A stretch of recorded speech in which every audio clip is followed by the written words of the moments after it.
guys, welcome back to my channel. Sorry about this kind of unfinished background. It is a work in progress and there should be a video coming up on it fairly soon. So, it's kind of a mess right now, but that's okay. So for today's project, I'm going to be starting my new little series on my channel called Pinterest Patterns after one of you guys suggested that name, and I absolutely love it because my plan for this is I'm going to be basically doing what I've already been doing, where I take photos that I saw on Pinterest and then I'm going to turn them into patterns for you guys and show you guys how to make them. So the outfit we are making today is this one that I saw. And I actually had this project lined up for a really long time, so I saw this dress going around like a few months ago and I thought it was so cute. And at Joann's I found this really gorgeous fabric. It's kind of a bigger woven fabric. It's like, I think a linen probably. And I absolutely love this color. I don't work with purple very often. And I say that while wearing purple, of course. I'm always happy to have more color in my closet. And I got 1.5 yards of this fabric, which is not very much, and I don't think this dress is going to be very hard. So hopefully this will be a pretty fun and quick and easy project, and I'm really excited about it. So let's get started. So I'm going to be totally honest with you guys. When I was cutting this dress out, I ended up miscalculating it a bit and making a mistake and not quite having enough fabric. So if you are making this dress, you might want to get 2 yards just to be on the safe side. But it ended up working out fine because I ended up using a little bit of a lining fabric. So for the front, I ended up cutting 2 out of my regular fabric and 2 out of a lining. But if you cut it out right the first time and you have enough fabric, you can just cut out 4 of our front pieces to use 2 as the lining. Next up here we have the skirt piece, and again we're cutting 2 of these. Thanks Basil for that shot. But on the second one we're going to just cut a straight line down the back to cut it into 2 separate pieces.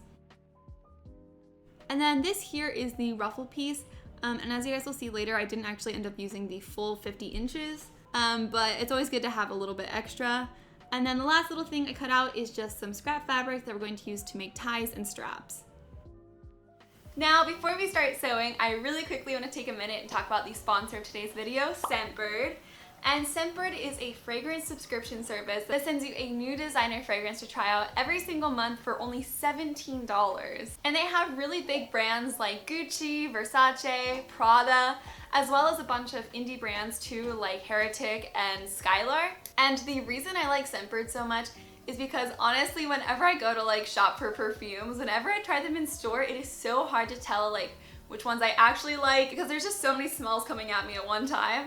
But with Scentbird, they send you these super cute little bottles, and each one of these comes with a 30-day supply of perfumes. So you can try it out and make sure that you really like the scent before investing in a large bottle. And these little bottles are seriously my favorite thing. You just twist them like this, and then the little vial pops up like this and you can try it out. And then you just twist it back and it's super secure. And when you receive fragrances from Scentbird, they also come with these really cute little cards that tell you all about the perfume that you ordered. So I now have a total of 4 perfumes that I'm going to share with you guys. And so this one is Candlelight Evening by Memoir. This one has notes of rose, sweet bourbon, and honey. The next one is Parfums de Marly, and it's the Delina exclusive. And this one has notes of rose, vanilla, and lychee. The next one is Purple Mantra by Room 1015, and this one has notes of lavender, freesia, and iris. And then my last scent, and I think this one is also my favorite scent, is Red Velvet by Pink Sugar. And this one has notes of strawberry, red fruits, and caramel, and it smells so sweet. So if you are ready to try out Scentbird for yourself, you can click the link in my description box and use my code PaperStxrs, and you will get 55% off your first month at Scentbird, which is only about $8, so it's a real steal. Thank you so much to Scentbird for sponsoring this video, and now let's get back to sewing. Alright, so now that all our pieces are cut, first pieces we're actually going to be working with are the strap and tie pieces, because we're going to need to sew those into the bodice while we're sewing the bodice. So I'm just going to take my super long strips and I'm going to fold them in half. And I'm just going to sew all across this edge, lining up the edge with the side of my presser foot to make everything even.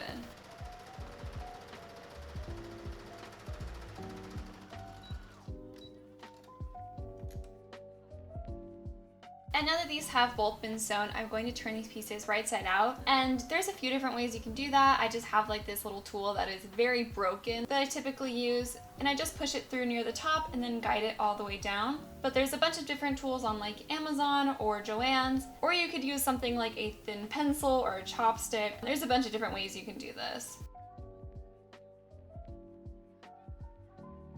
And once it's finally turned right side out, it should look like this, and there shouldn't be any more raw edges except for the very bottom. Now I'm just going to do the other one. And there's the second one. And now I only cut out 2 strips, so I'm just going to fold these in half and cut them down the center because we actually are going to need 4 for this project. And now I have 2 that are 20 inches long and 2 that are about 27 inches long. So I'm going to keep the longer ones to use as my ties, and I'm going to use the shorter ones as my straps. Alright, and now we're going to take our front pieces and our lining pieces, and we're actually going to add 2 parallel basting stitches down this side here. And a basting stitch is just the longest stitch on your machine, so you can use your regular straight stitch, but you're going to change the length to the longest setting. And we're going to do that on all of the front pieces.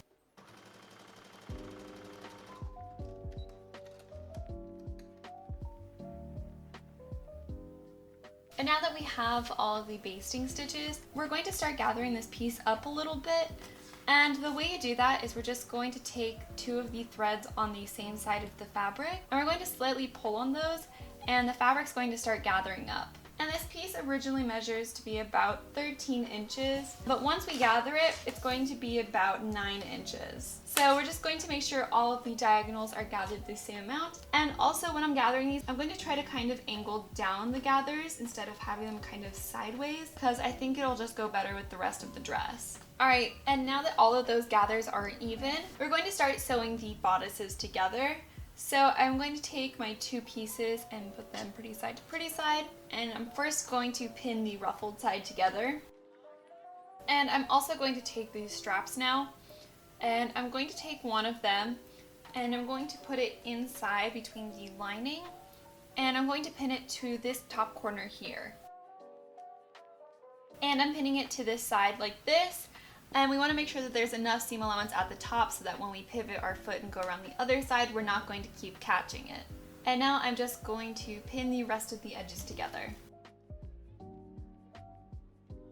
And now that this is all pinned, we're going to sew all around the perimeter except for the bottom. And I'm going to do the exact same thing on the other piece as well.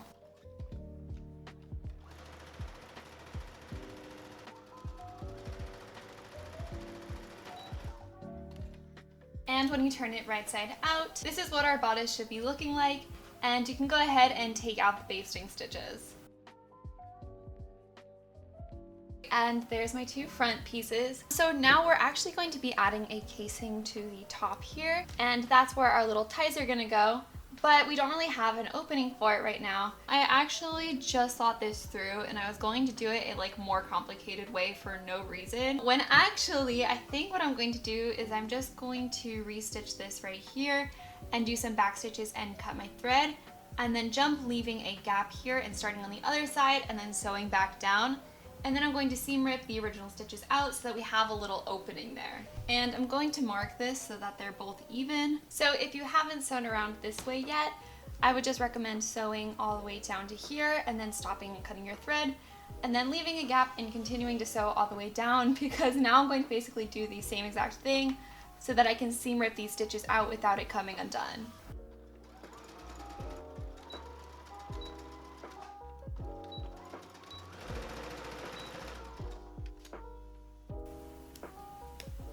And now we have this little space here where we can thread our ties through. And now I just serged around my edges to help with the fraying. A zigzag stitch will also help if you don't have a serger, but I just made sure that right in this gap that we left for our casing, I left that open so we could still put our ties through it. And then I also cut these little top corners straight across so that it has an easier time turning right side out. And I'm going to do a few notches around this curve away from our casing opening to make this sit a little bit nicer. And we want to make sure that with all of these little cuts, we're not cutting our seam at all. And then we can turn it right side out. Alright, and now before we add in the ties, we need to finish making our casing for it. So I'm just going to press out this seam really nice and flat. And then I'm going to pin these pieces together, and I'm going to sew a casing big enough for our ties to go through.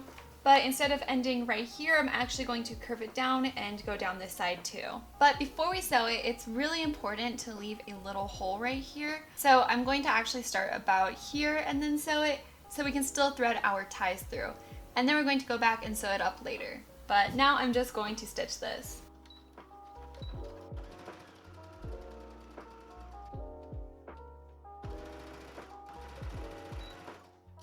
And now that we have our casing, I'm going to take our ties and a little safety pin, and I'm going to attach the safety pin to the end of my tie. And then I'm going to thread it through this opening that we left all the way across the top to the other side with the opening we left. And once that's all the way through, we can take off the safety pin, and I'm going to push the little end of our tie all the way up into this corner and then pin it in place to make sure it's not going anywhere. And then I'm just going to put a few stitches across to hold it in place, as well as finish up the seam on the bottom. And now when you pull on the tie, it should gather up the front. Alright, so the bodices are pretty much done. And I'm also realizing I probably haven't really introduced you guys to my cat yet. This is Squid. I found her in a dumpster, and now she's my cat. But anyway, so we finished with the bodices. So now we're going to start working on the skirts. And I was actually able to find the original dress. It's from Princess Polly, and on the back of it, it actually has like buttons all the way down. But I honestly don't really feel like having to like button it up every single time I put it on. So my goal is to make this be able to like slip over my head. But I still want to add the cute little buttons down the back, so I think I'm going to do like a faux button little thing. And so I'm going to be using this button loop trim that I have. And I got this off of Amazon. I've used it in a bunch of videos. I'll link it in the description box. And then for the buttons, I want to make them out of the actual fabric for the dress. So I'm going to be using these little button makers that I got off of Etsy for a different project that I am still yet to do. So to start work on the skirts, I'm going to take the front one and the two back pieces. Squid. Hi, I know. And I'm going to sew the backs to the front down either side seam.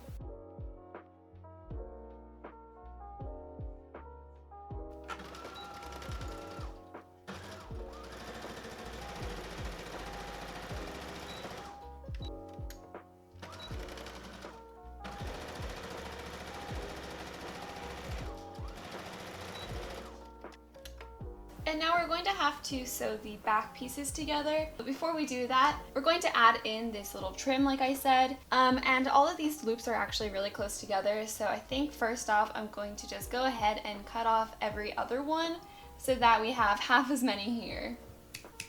And now that I have half as many, I'm going to, hello. I'm going to open this up so that I'm working with one of the pretty sides. And I'm going to pin this so that these are facing inwards. And then I'm going to put a basting stitch across this to hold it in place. And also we want to make sure that we're not putting a loop right at the very top here, because we have to leave enough room to make a casing up here. And also while I'm basting it, I'm going to put it as close to the loops as I can so that ideally when we sew these pieces together, we're only going to be seeing the loops.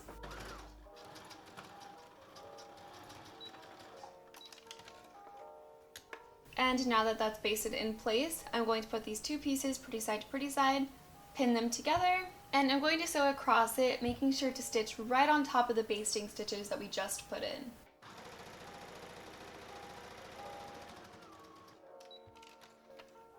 And now when you turn this right side out, we have these really cute little fake button loops.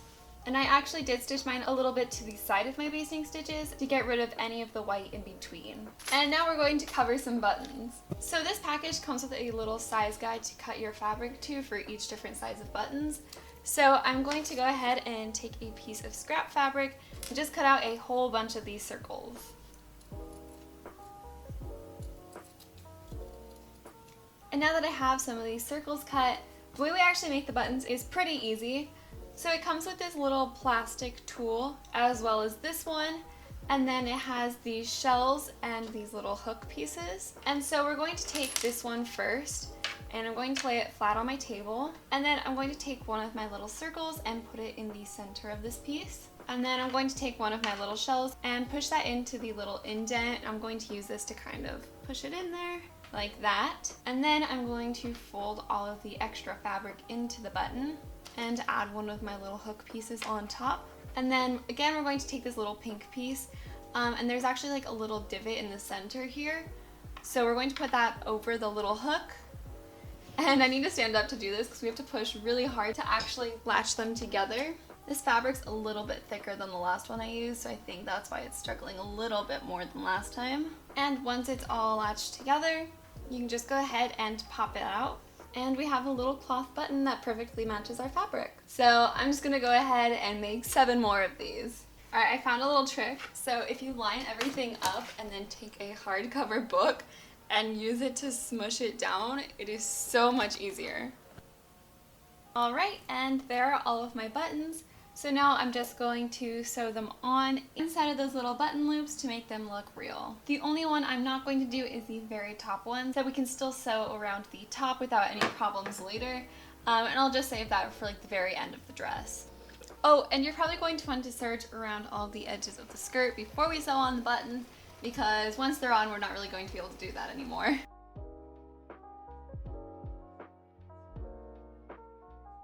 Alright, and there are my buttons done. I think they look really cute. I'm really obsessed with them. But now, before we actually attach the bodices, there's one more little thing I want to do to them. And that is, I just want to add another 2 basting stitches along the bottom and gather this up very slightly before attaching it to the skirt.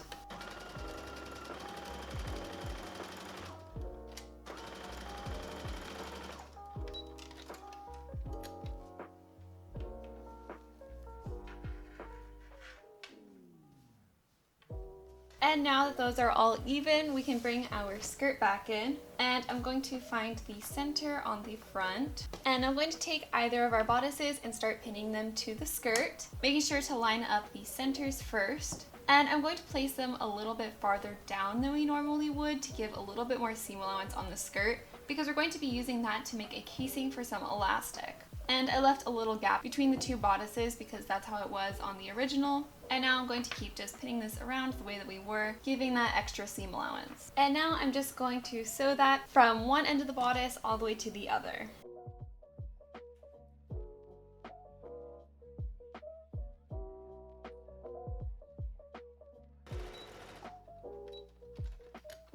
And now we can take out those basting stitches. Alright, and now, since we left so much seam allowance here, we are going to just fold this up once and pin it down in place all the way across so that we can make a casing for some elastic. And we're going to continue folding it like this all the way onto the back. And now I'm going to sew along the bottom of this fold all the way around to make a casing, but down one of the sides I'm going to leave an opening here to thread some elastic through.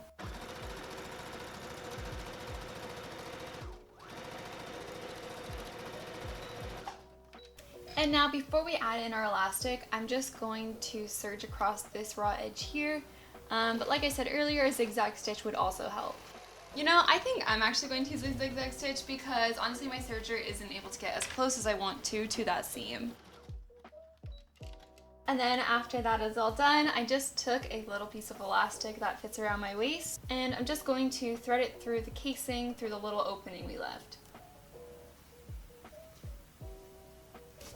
And I just tried on the dress to make sure that the tightness of the elastic fits me nicely. And now I'm going to go ahead and cut it where I want it. And then I'm going to overlap my elastic like this. And I tried my best to make sure that it didn't have any twists in it.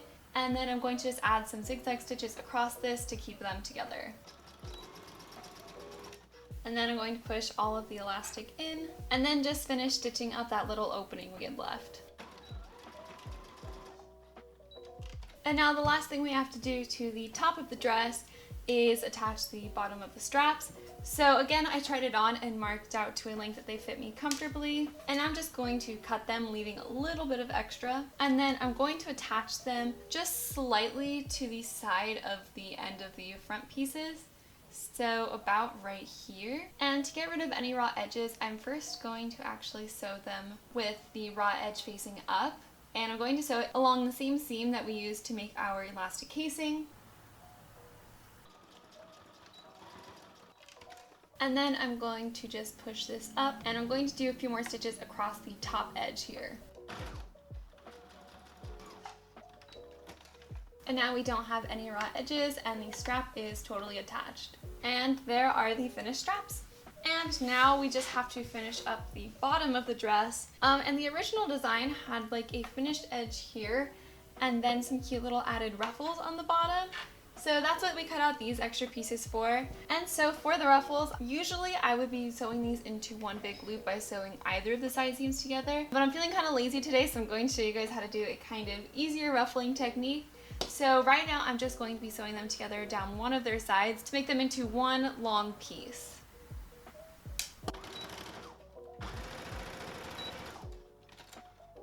And now that we have that, I'm actually going to hem the bottom edge first before we start gathering everything up. And so I'm just going to be folding over the edge once and folding it over again and just stitching across it all the way down. And now that that's all hemmed, I'm going to finally show you guys the lazy trick to gathering up ruffles. So for this trick, the settings can be a little bit finicky and it might take you a few tries to get exactly the look you're going for. But to start off, you're going to turn your tension on your machine all the way up or almost all the way up. That's one of the settings we're gonna have to mess around with. And then I'm also going to up my stitch length. And I'm not putting them on the max settings because I found that usually ruffles it too much. But like I said, I'm just going to do a few different tries of messing with either of those settings until I get a ruffle that I really like. And now I'm going to use a test piece of fabric to see how this looks and decide if I want to make any adjustments. And so when you sew it across, it should just be gathering it up for you. And that's not quite gathered enough for me, so I think I'm going to up my stitch length and try again. And that looks good to me. So now I'm going to do that all along my actual piece of ruffles. And we're only going to be doing one stitch instead of two because with this technique, two is not going to be super even. So to make sure that all of my ruffles kind of stay in place, I'm going to be back stitching regularly, like every couple of stitches, just so that my ruffles can't move around too much. And there's my lazy ruffles. And now I'm going to bring my dress back in so we can actually attach them. And again, I'm going to be doing this a little bit of a weirder way than I normally do because I want to hem the dress and add the ruffles at the same time so we only have one row of stitching. So I'm going to start on the back of the dress and I'm going to take my ruffles and I'm going to put these pretty side to pretty side, starting at the back of the skirt, and it's going to overlap the center seam a bit, and I'm going to leave a little bit of an end where I'm not going to be sewing. And then I'm just going to pin the ruffles all the way around. And then once I reach back to where I started, I'm going to match up my ruffles here and cut off my excess. And I'm going to sew these two pieces together before we start actually sewing the ruffles to the actual dress.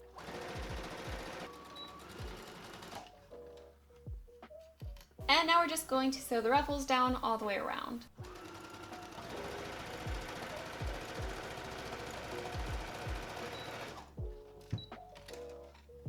Then again, I'm just going to serge around the raw edges. And now we are finally on to the very last step on this dress. And I've never done this before, but I think it's going to work pretty well. Because like I said, to get the hem and the ruffles with only one seam showing, what we're going to do is we are going to fold up the end of our dress before the ruffles. And I'm going to measure this edge to be 1 inch thick. And then I'm going to bring my ruffles back up and fold this over and pin it along that serged edge. You can kind of feel it with your finger on the bottom. And then we're going to be top stitching on that. So I'm going to keep pinning it up like that all the way around. And then once everything is pinned in place, we're very carefully going to top stitch it all the way around. Okay, and that's all pinned, so I'm just going to very carefully sew it, aiming for our seam allowance that we left up here.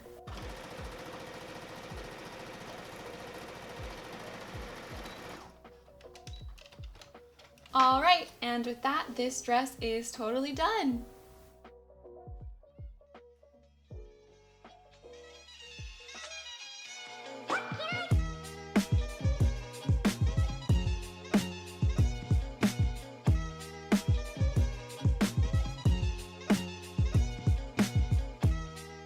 I'm really happy with how this dress turned out.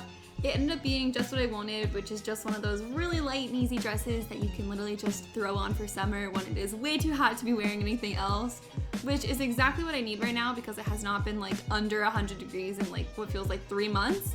So I think I'm going to be getting a lot of wear out of this one. And like I said, I don't have a lot of purple in my closet, but seeing this purple with my pink hair, like I'm kind of obsessed with this color combo. But thank you guys so much for watching. I hope you guys liked this tutorial. And as always, if you guys decide to make the dress for yourselves, you can always send me a picture on Instagram. And other than that, I hope you have a good day, and I will see you guys next time. Bye!